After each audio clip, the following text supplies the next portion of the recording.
अस्सलामुअलैकुम वरहमतुल्लाहि वबरकातुहू। खुशामदीद कि आप मेरा यूट्यूब चैनल देख रहे हैं। मेरे मोअज़्ज़ज़ ख़वातीन हज़रात, याद रखिए कि इंसान जितना मर्जी बड़ा बन जाए, जितने मर्जी बड़े ओहदे पर पहुंच जाए, फिर भी वो कुछ न कुछ सीखने का मुहताज रहता है। और अगर इंसान ये समझ ले कि मैंने सब कुछ सीख लिया, अब मुझे सीखने की ज़रूरत नहीं है, तो गोया कि वो सबसे बड़ा जाहिल इंसान है।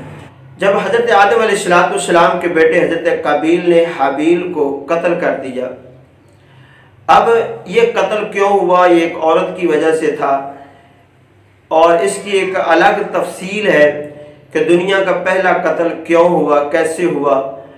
तो अगर आप वो वीडियो देखना चाहते हैं तो मुझे ज़रूर कमेंट्स बॉक्स में बताइएगा। अब हुआ ये कि जब काबील ने हाबील को कत्ल कर दिया तो ये दुनिया का पहला कत्ल था। अब काबील हाबील की लाश को कंधे पे उठाए हुए फिर रहा है। फिर अल्लाह रब्बुल आलमीन ने जो है दो कौवों को भेजा, जिनको पंजाबी में आप कां कहते हैं। वो दोनों आपस में झगड़ने लगे तो एक कौवे ने दूसरे को अपनी चूंचे मार डाला।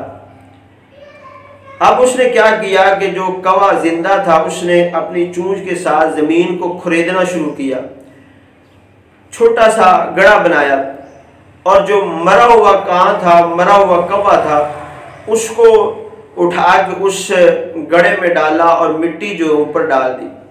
तो हज़रत काबील ये देख रहे थे तो उन्होंने फिर इस तरह गड़ा खोदा और अपने भाई को दफना दिया।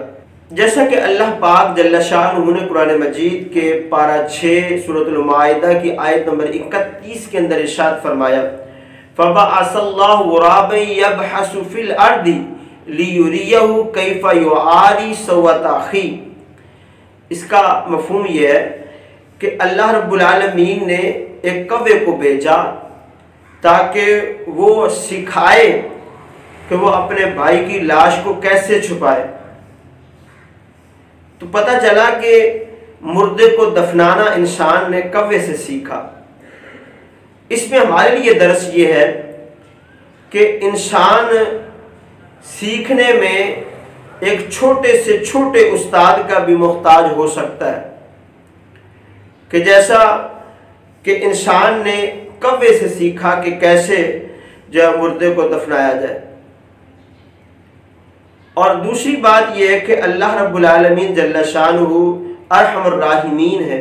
इंसान को जब भी कोई मुश्किल पेश आती है तो अल्लाह रब्बुल आलमीन उसकी रहनुमाई फरमाता है, कुछ न कुछ ऐसा हल फरमा देता है कि जिससे इंसान की मुश्किल में आसानी हो जाती है।